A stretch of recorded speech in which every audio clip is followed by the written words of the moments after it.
Anyways, thanks for having me in tonight. Like Carrie said, I'm the new sheriff here since May 1st. I'm not new to the area, I've been here for a while. I'm not the best about talking about myself, but I'll give you a brief rundown. My mom's from Lincoln, my dad's from Barton City.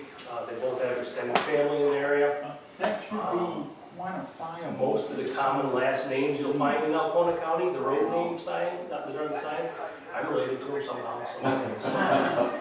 My dad had an accounting firm in Tawas, thus I graduated from Tawas High School a while back. Moved back You here started as soon as I talking, got out of college. I hear you, that's all I hear. I worked at the National Forest for a few years while I was in college, and that's when I got my interest in law enforcement. Richard Simmons used to be one of our county commissioners, and he was our chief law enforcement officer at the Forest Service. Kind of got me headed in this direction and got my interest in it. Started at the jail in 1997. 3 years later, I went to the police academy. Worked as a deputy for a couple years, became sergeant in 2002. Last year I became the undersheriff with the retirement of Matthew Perkins. And with the unexpected retirement of Sheriff Atchison in May, I was appointed as sheriff after he left. So I moved up fast early, then I was in the middle for a long, long time, and the last year has been pretty fast moving for me. So it's been interesting. I've been learning on the fly. Learning what has to be done and what needs to be done and what can wait till tomorrow. Because we don't ever get caught up or we don't ever get done. I'm going to talk about a few things that Carrie asked me to speak about, but towards the end of this I want to talk about some of the things that we got going on in our office, some of the things that I'm excited about. They're kind of boring in some respects. I'm kind of a nerdy kind of guy, but to me they're kind of neat and exciting. And it's the progression of law enforcement. We're always changing, always evolving. There's always something new going on. There's a better way to do stuff all the time. Sometimes we learn that through experience or bad things that happen to other people or good things that happen to other people. That's kind of how we evolve and that's how we learn. So we want to talk a little bit about this marijuana stuff that's going on. I'm hearing people talking about a specific pot shop that's going up in Harrisville. I haven't heard that specifically. But what's happened in Harrisville is that they voted in what's called recreational marijuana back in 2018. In November of 2018, we voted that in this state. I say we, I don't imagine it was many of us in this room, but the state of Michigan did. So now what's called recreational marijuana is legal. Years ago, they did what was called medical marijuana. There's a little bit of difference. The medical marijuana, you needed to have a card in your possession, and you need to have a doctor's note. They called it a prescription. It wasn't a prescription. It was simply a card with a recommendation that you'd be allowed to use marijuana to treat whatever ailment you had. Last year in 2018, when they enacted the recreational marijuana, you no longer need to have a medical condition or a doctor's card. You can smoke simply to get high or have fun, and that's what we've got going on. We're the 10th state in the union to allow recreational marijuana. There's 32 other states that allow medical marijuana, and in all those states, it's popular. They will all have recreational marijuana in their future. Unfortunately, folks like ourselves are the silent majority, and we kind of watch things happen. And right now, we just ended up watching it happen in the city of Harrisville. And I need to distinguish between the city of Harrisville and the township. The city is very specific to the city limits of Harrisville, and it does not include the township. But the city has agreed to allow the sales of recreational and medical marijuana in the city. So I don't know of any specific pot shop itself that's going up right away, but they will be taking applications for pot shops to be going up, or marijuana dispensaries as they call them, or provisioning centers, excuse me, that's the proper terminology for the medication. But they will be taking applications for that. I misspoke a while ago and I said that there's no money for these townships or cities in that. There might be. There might be. I understand that the city of Augrey walked into the bank in Tawas a while back with $400,000 worth of application fees for city of Augrey. That's not license fees, that's not taxes, that's people applying for a license to sell marijuana in the city of Augrey. That's pretty good coin. So when our smaller townships and cities up here hear about that, they're thinking dollar signs.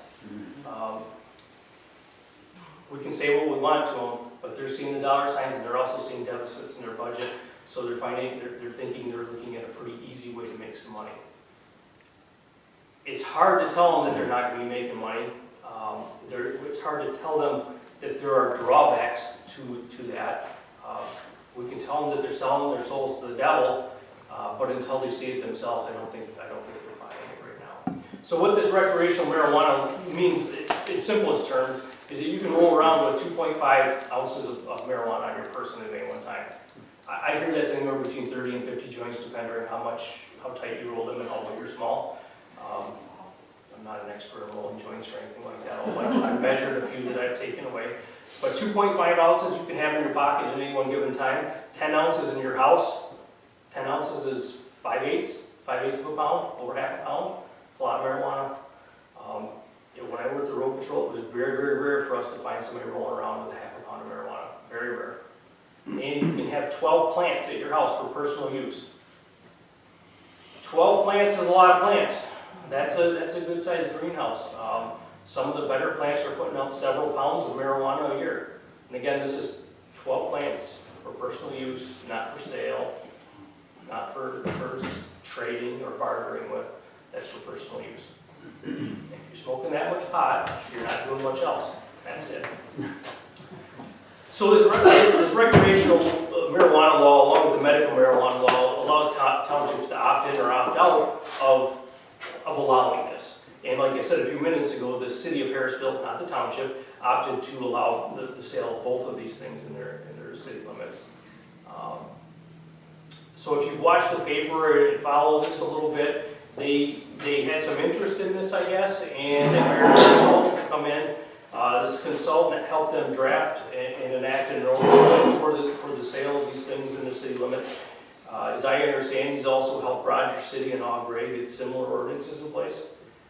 Interestingly enough, I won't comment on this much more than that, but the city of Harrisville did not ask the prosecutor's office, the state police, or my office any advice about how to administer this or enforce the laws, or what implications we think they may have. Read into that what you want. We weren't invited. Neither was the public. Sounds like they already have that stuff planted at their homes. Yeah. Oops, who said that? I live in the city of Harrisville. Yep. They didn't let me know. Yeah. Went pretty quick. And my landlord was one of the city officials. It went really quick. You know. So I'm not going to sit here and profess that this is all going to be doom and gloom for the people in the city of Harrisville. I'm not sure what economic impact it's going to have. I think initially there's probably going to be some money that comes in. But there's some things that I'm going to keep an eye on.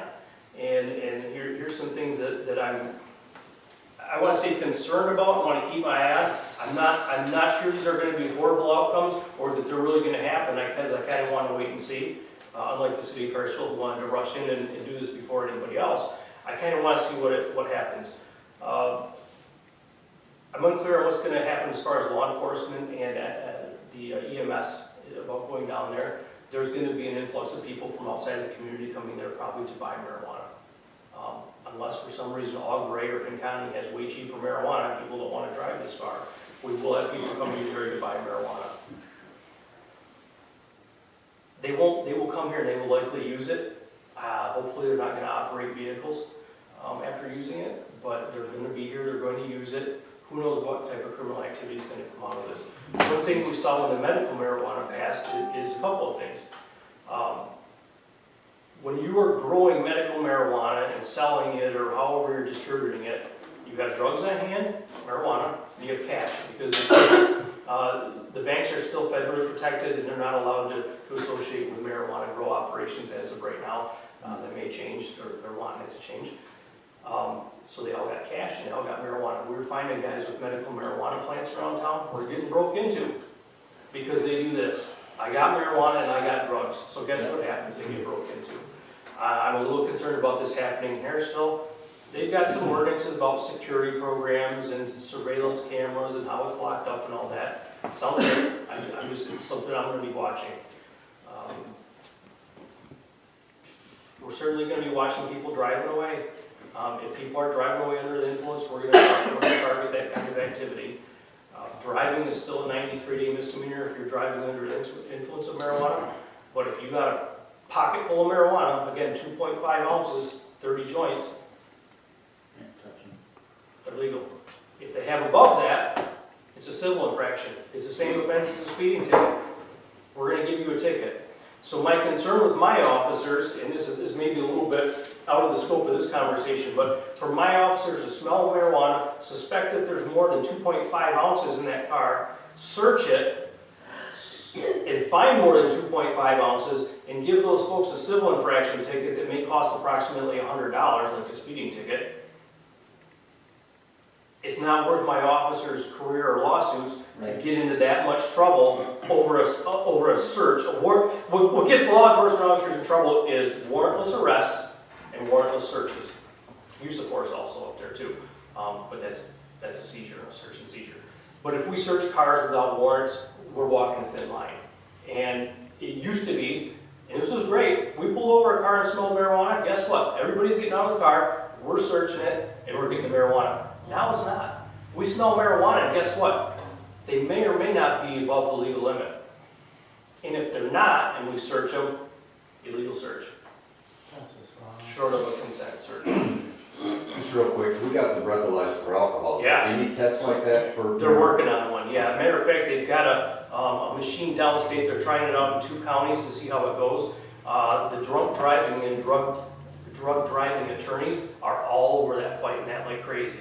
But there's a thing down there where they're swabbing the cheeks of people to try to figure out what they're under the influence of. Unfortunately, nobody in the country or the state or anywhere can decide how much marijuana in your system is illegal. So we're hearing numbers like 2 nanograms, 5 nanograms. What does that mean? We're not scientists, we don't know. But, so what we're doing is we're teaching our officers to see if they're under the influence of it. And we do something similar to a sobriety test, but we don't have the rock solid science behind it to tell you what level. Alcohol, man, we can tell you that all day long. And if you come into my jail drunk one night and tell me what your number is, I can tell you what time the next morning you're going to be sobered up and ready to go. We've been doing this forever. We've been doing alcohol forever. Marijuana is not alcohol, so we can't tell metabolism rates in people are different all over the place based on size and weight, how much they've used in the past, their tolerance level for it. So all these things are different. They're very, very hard for us to judge. Alcohol, we can pull a breath sample or a blood sample from you, and you're drunk or you're not drunk. It's pretty easy. It's pretty standard. Marijuana is not that way. It used to be that it was a zero tolerance for any Schedule I drugs, including which marijuana is. So we pulled you over, we took a blood sample. If there's any marijuana in your system, you're guilty. Not anymore. We pull you over now, and you have a medical marijuana card, that you were intoxicated by the marijuana. Not that you smoked it today or yesterday or earlier, but that you can't walk the line and pass a sobriety test. We have to prove that. So the burden has become a lot more on the law enforcement officer to enforce that. I'll get back to that a little bit in a few minutes on what we're doing to try to head off some of these things. Overdoses on marijuana. Do not believe that you can't overdose on marijuana.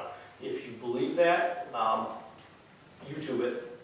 These guys are out there doing dabs in Colorado. The marijuana is way, way stronger than what it used to be. Most medical marijuana is 20 to 25%, 35%. I hear they've got stuff as strong as 75 and 80%.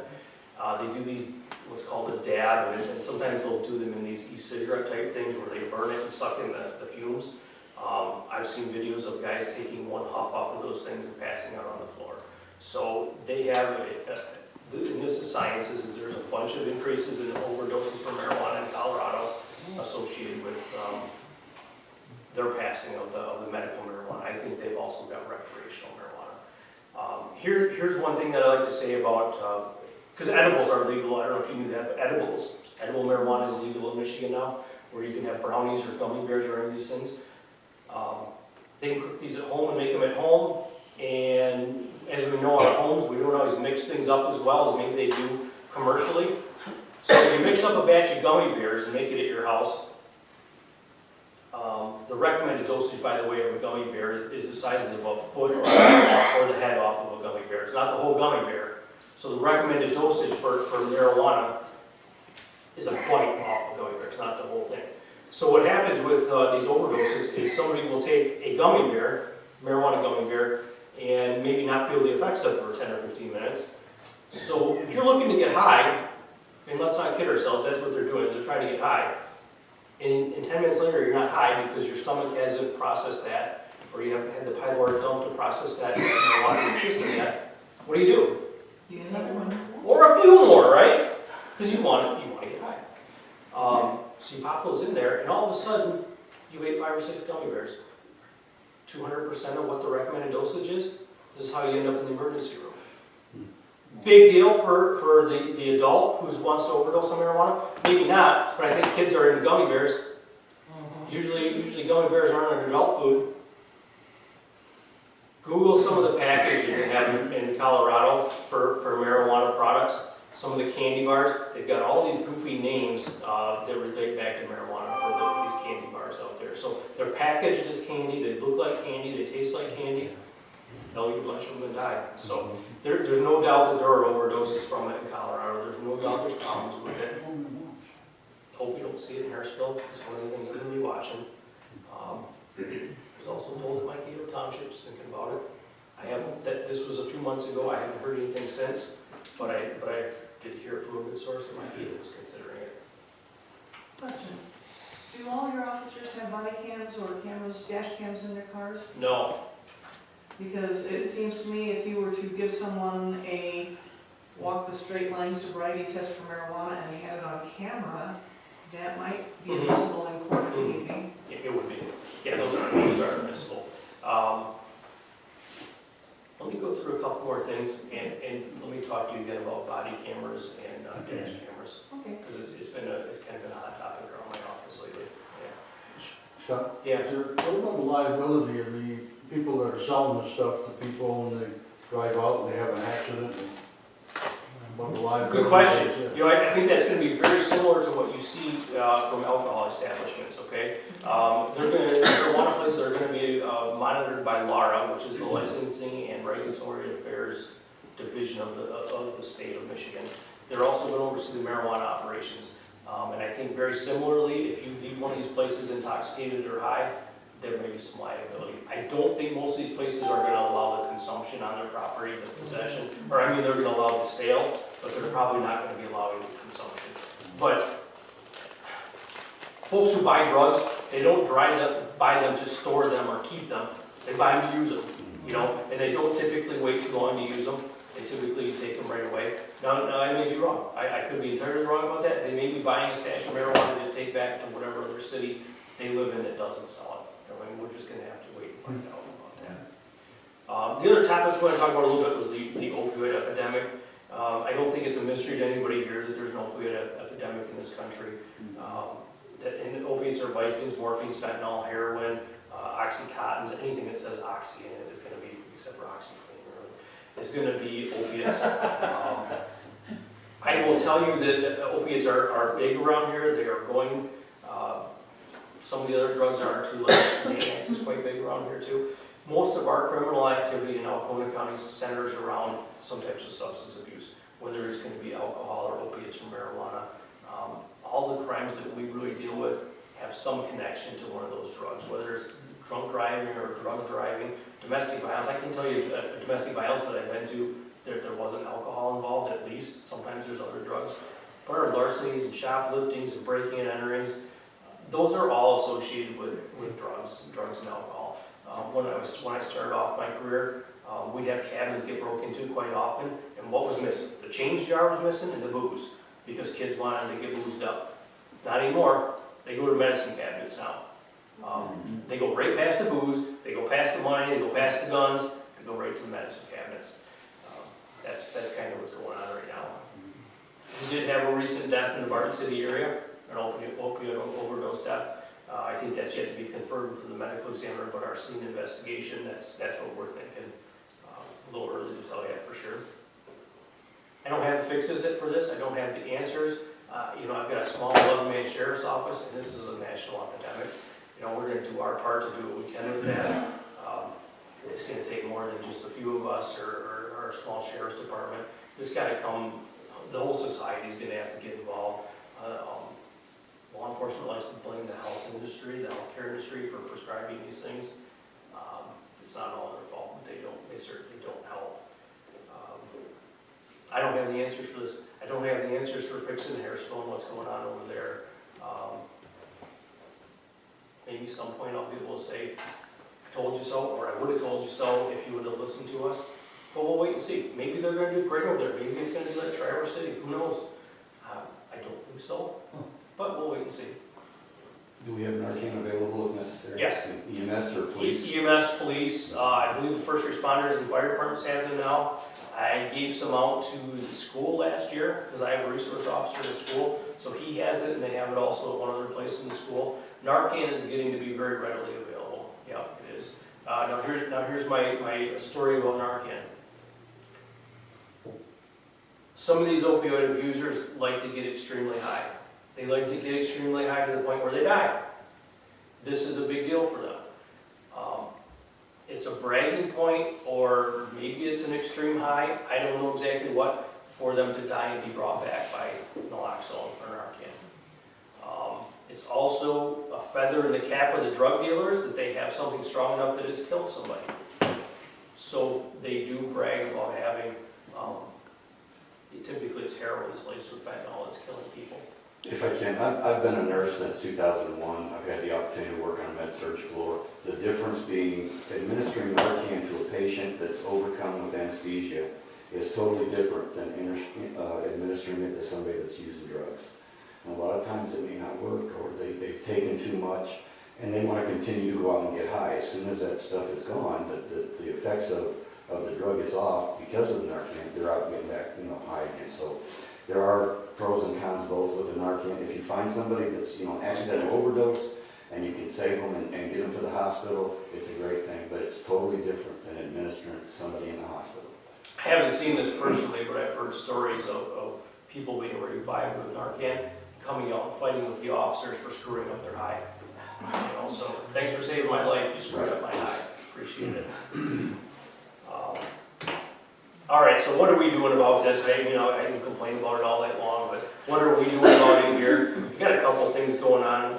We're doing a lot of training in our department in OWI detection, which always used to be drunk driving. It's not anymore. It's OWI includes other intoxicants, including opioids and marijuana and anything else. You still can't drive around under the influence of those things. Michigan's been real good about starting to include other things. It used to be Schedule I drugs, Schedule II drugs, and alcohol. Now, just about any substance you can get high off of. If we catch you driving under the influence of it, you're going to jail and you're going to be guilty. So it used to be that if you went over to the hardware here and got a couple cans of spray paint and got high off them and drove, we'd never be able to figure that out. You'd be off the hook because it's not Schedule I, Schedule II, or alcohol. Now that's not the case. Anything that you get high off of will fit into that OWI statute. So that's really cool. What we're doing is we're doing a couple of, well, here's the other complication, is people don't just use one drug, it's poly-drug use anymore. So you're talking about using marijuana and alcohol, uppers and downers, they call it speedballing, all kinds of different crazy stuff, but they want ups and downs, they don't want just one or the other. So we're seeing a lot of poly-drug use, which makes it a little bit more difficult to detect at times. Here's what we're doing. We started off doing what was called standard field sobriety testing, and this has been going on for quite a long time. And there's these standard field sobriety tests that we do for alcohol. They do them nationally, and we almost all do them 100% the same. They're real good for alcohol. We realized they were good for alcohol, but we were picking up on things where people were failing the alcohol test, the sobriety test, and passing a breathalyzer. So we were letting people go. And we were saying, well, what the heck's going on here? So they developed some advanced roadside sobriety tests. They call them A-RIDE. But these are more for drugs and narcotics, barbiturates, marijuana, things of this nature, so we can pick up on these things also. And these things are going to require a blood test for a conviction, of course, but we were able to pick up on things that early in my career we just didn't. We'd see it, and we wouldn't know what the heck we were looking at. But some of the things we're looking for now is the eyes. The eyes they're the telling of the soul. You can see everything through the eyes. And a trained officer who is good at this and sees it quite often can sometimes tell the level of marijuana use. They can certainly tell the level of alcohol use by the twitching in their eyes. We've been able to do that for quite some time. And some officers are very, very good at that. So remember that next time you're talking to one of us and you've been drinking a little bit. Not going to fool us. We can tell. We're pushing real hard on that. I think almost all my officers have been in the advanced roadside sobrieties. All of them have had the standard field sobrieties. There are updates going on, because like myself, it's been quite a while since we've had the A-Ride, the Advanced Roadside Sobrieties, so they're doing updates periodically to maybe keep us up to date on new drugs that are out there, different effects that people are having. Now, there's a third level, and I don't have any of them here, but there's one in Oscoda right now, and it's called the Drug Recognition Expert, and they will help us out with our drug driving cases when we have them.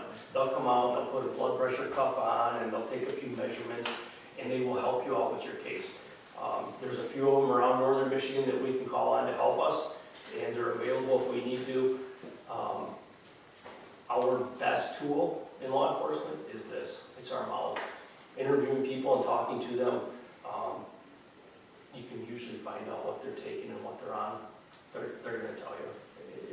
When you confront them with the obvious that we can tell you're under the influence, they oftentimes tell us. And then sometimes we may tell them it's gonna be a medical emergency and we really need to know. So our best tool in law enforcement, whether it's in drug detection or any investigation, is our interview skills. And if you can't interview, it's a pretty tough job to do. This is what we're doing. Health departments around the state are having a real hard time detecting overdose deaths. And I didn't understand why at first, but I guess what's going on is that EMS is not really reporting well to hospitals about what they're finding and seeing. Law enforcement doesn't always know what they're seeing until it gets to the hospital. Hospitals are not reporting to health departments. So there's a lot of overdoses going on, not always a death, but an overdose that aren't getting into the statistics. And District Health Department 2, which we're included on in the main branches and West Branch, is really working pretty hard on trying to get everybody together so that we can document overdoses, whether they're deaths or not, so we can really track and see what the heck's going on out there. I go up to Hunt and listen to Hunt. Hunt wants me to send an officer there. I want to send an officer to Hunt. Show me the numbers. Show me how many overdoses we have in Alcona County. Show me the need for it. They can't. There's no numbers. And it's not because it's not happening, it's not going on. It's because the numbers aren't there. The statistics aren't they're just not being gathered up appropriately. So we're falling short in that respect, but I see the health department taking a charge on that, and I think they're going to be working on that. I think they're going to do a pretty good job.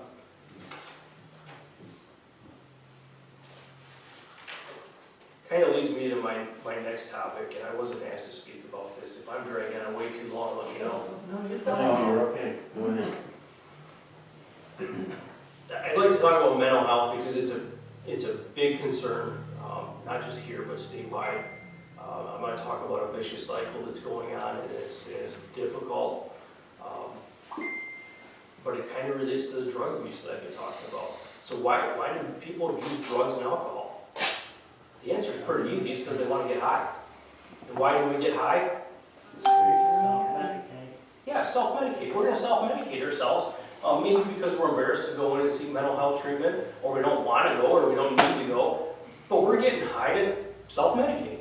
So when we start self-medicating like that, what happens is we make bad decisions, bad choices. We get caught with drugs, or maybe we steal somebody's pills, or maybe we drink and drive, whatever it is. But guess what happens? You have contact with police, and you end up in jail. First thing that happens when you're in jail, now, it wasn't always the case, your Medicaid's shut off. The next thing is your Social Security shut off. Now, when I started working 22 years ago in our jail, once a month we did JPIS reports. We sent one JPIS report to Medicaid, and we sent the other one to Social Security Administration. So if you got in early in the month, you might have those benefits for the month, but early the next month it was cut off. Now JPIS reports are sent daily. They want to know the day you were sent to jail, and your Medicaid gets shut off that day. The first day you were in jail, your Medicaid is shut off, and your health and medication requirements are the responsibility of the county jail. Okay, we don't want to pay for Medicaid for locked up people, right? We don't want to give them benefits because they're locked up. They broke the law and they're locked up. But guess what? We are giving them benefits. Maybe not through Medicaid, through the state or federal form, but through the county jail we are. So it's one way or the other, they are getting these benefits. So they're in my jail, they're no longer getting the substance abuse treatment that they may or may not have been getting, the mental health care that they were getting, or the medical treatment that they were getting.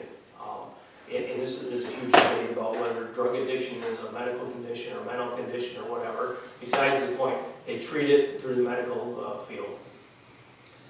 So anyways, they come to our jail, they stay there for 30 days or 90 days or whatever it may be. They sober up, get the system, their system detox, they get cleaned up, they're feeling better, and they get out. We let them go. So they walk out our door, and guess what? No Medicaid, no Social Security. So we have no insurance, we have no money, what are we gonna do? We'll steal We're some. gonna get high. We're gonna get high, and to get high, we've gotta break the law. So with opioids, you use at the same level you used before you got to jail. And when you don't have the tolerance at the level that you used to, you die. We're not experiencing that here yet, but the sheriffs and undersheriffs downstate are trying to figure out what the heck they can do to save inmates the day after they walk out of jail, the week after they walk out of jail. They're losing a ton of them. They're losing a ton of them. I don't have the answer to this, but this is a horrible, vicious cycle of come to jail, get arrested, lose these services. 30 days, 60 days, 90 days, I don't know. It takes a while to get your Medicaid back. It takes a while to get your Social Security back. But in that time, you don't have mental health treatment. You also don't have health insurance. So all of these things are compounding. And you end up right back in jail. No Medicaid. Does this county have a jail diversion program through Yes. their community mental health? They do. Nah, well, community mental health has one where they give incentives to people to get out. We do have a drug court program that's a diversion program. It's doing well. It's not perfect, it really isn't, but it's the best thing going.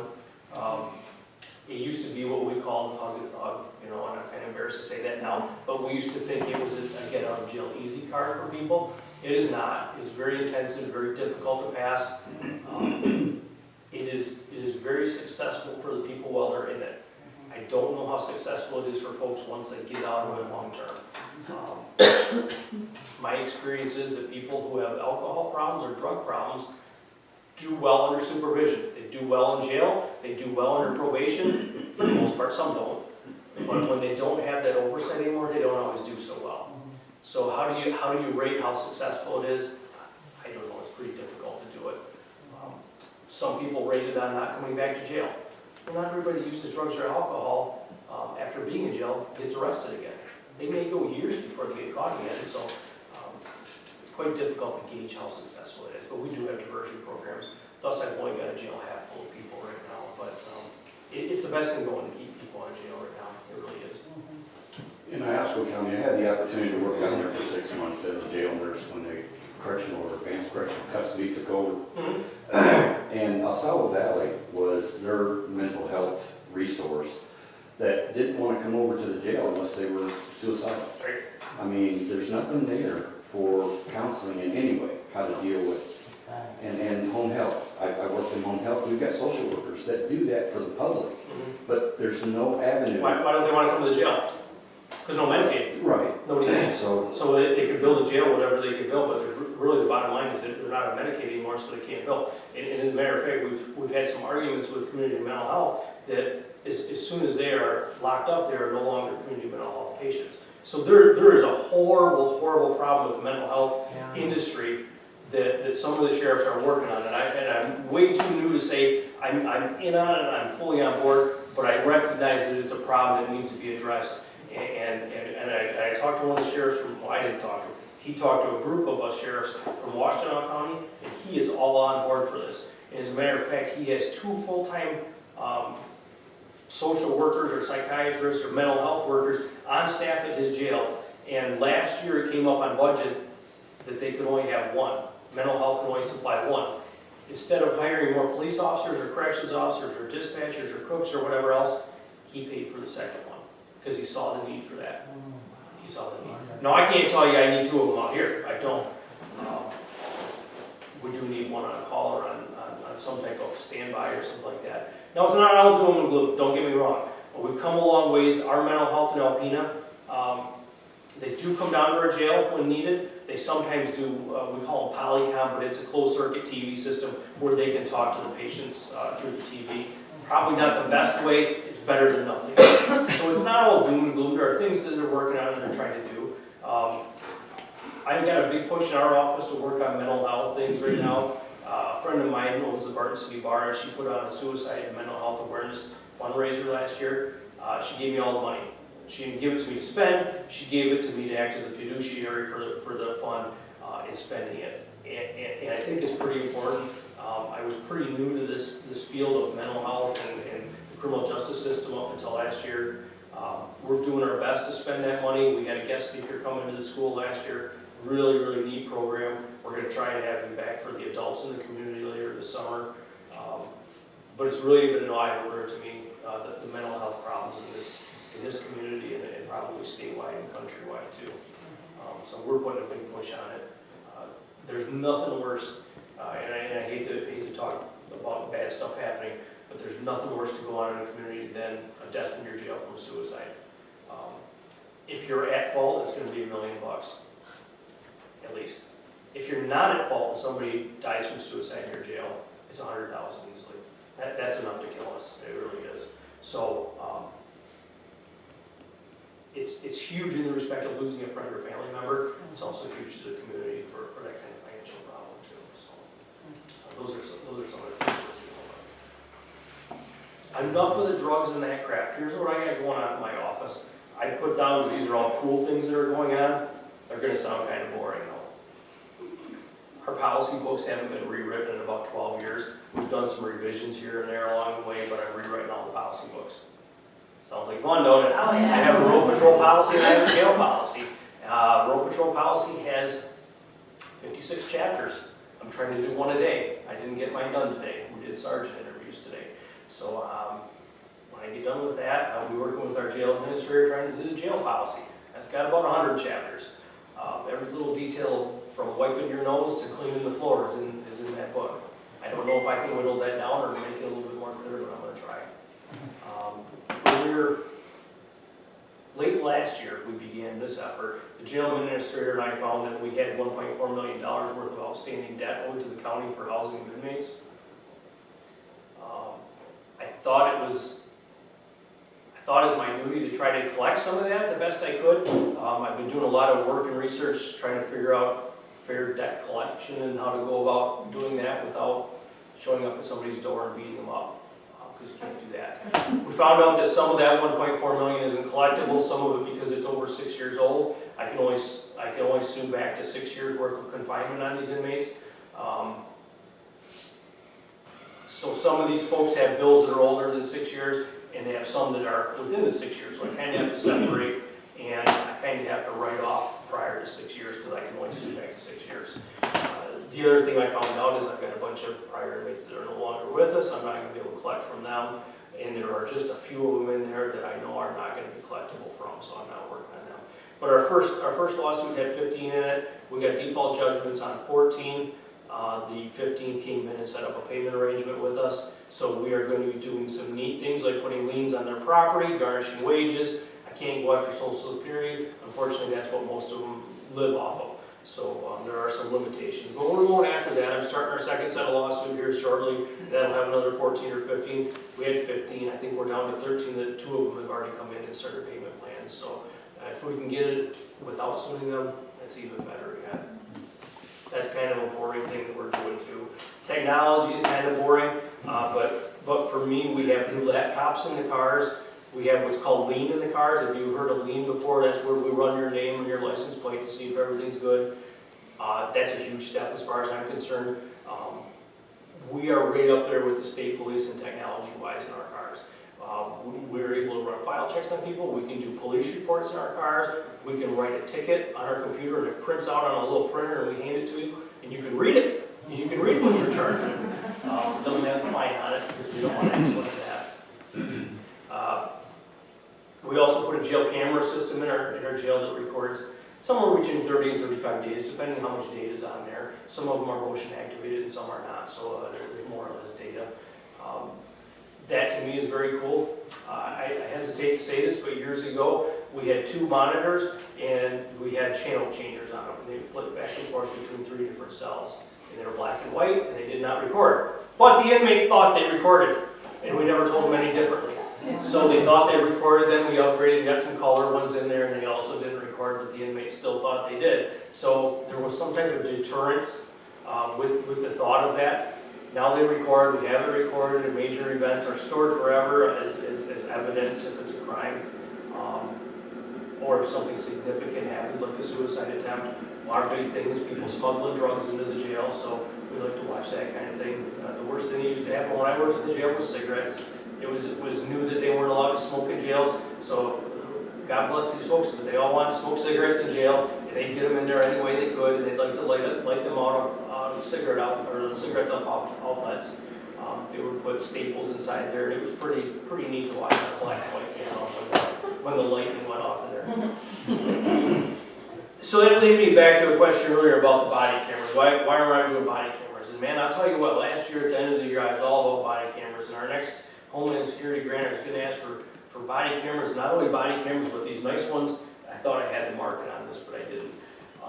A camera system that had a dash-mounted camera and a body camera all together, and all recorded once, so you could maybe see things happening from two angles. And man, I thought I had this great idea, and I started researching them, and it was already out there. So I did my easy way out of this career was not happening that way. Here's the limitations. The cameras are very inexpensive to buy. There's some real neat financing options out there to buy them. There are grants to buy them and set them up. There are not grants to maintain them. There are also not grants out there for data storage. So you're left with a few options, and you can buy these hard drives or whatever they call them to store your data on, or you can buy space on the cloud or wherever this cloud thing is, as they talk about. Very, very expensive. The higher quality you get, the more data storage, the more expense. We started looking at that and going, it's not for us yet. We're not there. When I started off on the road patrol, we started off with VHS tapes. Really pretty cool. So we were running with all, and we had a whole wall in the sheriff's office with video cassettes because we had to store them for 30 days or 90 days or longer if they were evidence. And then we went to DVDs. And holy cow, the shelves went down to a quarter. It was great. We liked them, we enjoyed them. The good road patrol officers loved them because they supported everything they did and said. And maybe the bad officers didn't really like them so much because they felt like Big Brother was watching them all the time, or maybe they pushed the limits on their searches or whatever else they had going on, or maybe they said bad words when they shouldn't have. The bottom line with those cameras ended up being, we could not afford to maintain them. They were in the trunk, in a box. The law would require that you lock them in the trunk so the bad guys couldn't, if they killed you on a traffic stop, they couldn't go in and retrieve the tape and destroy the evidence. That was the reason for all this. In the trunk of our patrol cars in Alcona County, they get banged around a lot. We were not able to maintain these things. For a while, there was an officer at Alcona PD that was maintaining them for us, doing a great job. He fried 3 cars in their fleet. So he quit, and we didn't ask him back because we didn't want him frying our cars, doing electrical work in them. They wanted us to send them out to Montana, $6,000 to $7,000 to $8,000 a trip to fix them. Couldn't afford it. So the issue isn't buying body cameras or dash cameras or any of that. It's really the maintaining and upkeep and data storage. So next thing we talk about with those things, in this hour, we a little bit about them. If I have a body camera on, I'm talking to you about something, and a crime is committed. It's caught on the videotape. I've also got my radio on, a lapel mic, right? If dispatch talks to me and they give back something that's private over the radio, they call it lien privilege, and when we get a FOIA request for that video, we have to edit that out. We can't disseminate that. That's against the law for us to disseminate your date of birth, your driving record, or whether you have warrants for your arrest. So next thing you know, these departments have full-time people in the FOIA office. FOIA is the Freedom of Information Act, that do nothing but edit police videos for FOIA requests. Full-time staff member just to watch videos and delete out radio traffic. Can't do it right now. In the laws on that kind of stuff right now are fluctuating back and forth a little bit. So we're in the sit and wait and hold pattern on that. We're very good, and the county is very good about giving us the money for technology. I don't see it going forever that we don't have those, but I've got my guys are begging for them. They do. As a matter of fact, I've got several of my guys who've been wrongly accused of doing stuff. They've got to the point where they're carrying their own microphones on them. And that's great. I'm glad they're doing that. You know, if I bought them for them, I but they know when things go bad and they turn them on. I've got one guy that turns on just alert traffic stop, he does. If nothing significant happens, he doesn't hear anything in a week or so, he tosses it, he doesn't keep it. But if something does go down or somebody comes in and files a complaint, he's got that. Good for him. Is there any legal liability to that, like there is with? Recording a two-person conversation, the legal liability of recording a conversation is that one of the two people has to know what's going on. And in our case, the police officer knows what's going on. Same with our interview room. We do post that our interview room is recorded. We don't always record it. I mean, if you came in there to talk to me about your neighbor's dog running loose, I'm not recording that. But if you came in there and I was interrogating you about a crime you committed, I'd certainly record that. But we do have signs up there about it. But the bottom line is, the same thing with the dash camera, as long as one of the two people in the situation or in the conversation know it's being recorded, that's fine. That's legal. You got a question, you said that Medicaid and also Social Security. What about the people that are getting food stamps and cash? Can that be stopped? Yeah, well, it is. It is and it's not. What happens with your bridge card, because that's how you get those Right. benefits, is on a bridge card. So you're not allowed to use a bridge card in my jail. We don't accept them. Right. But your significant other may or may not have access to the state to your bridge card, so they might still be using it. Or whether they don't have access to it, they still might be using it. So it stops the person in jail from using that benefit, but it doesn't stop the person out here. And I guess maybe further the question is, does the state of Michigan stop putting money on that card while you're in jail? I don't know for sure. I'm not sure. I would like to think that there's a system for that, but Yeah, sure. I really don't know for certain. Yeah. I would bet there is, because as quick as Medicaid and Social Security is to get on there and find out who's in jail and stop paying them, I imagine the state of Michigan probably is too. Okay.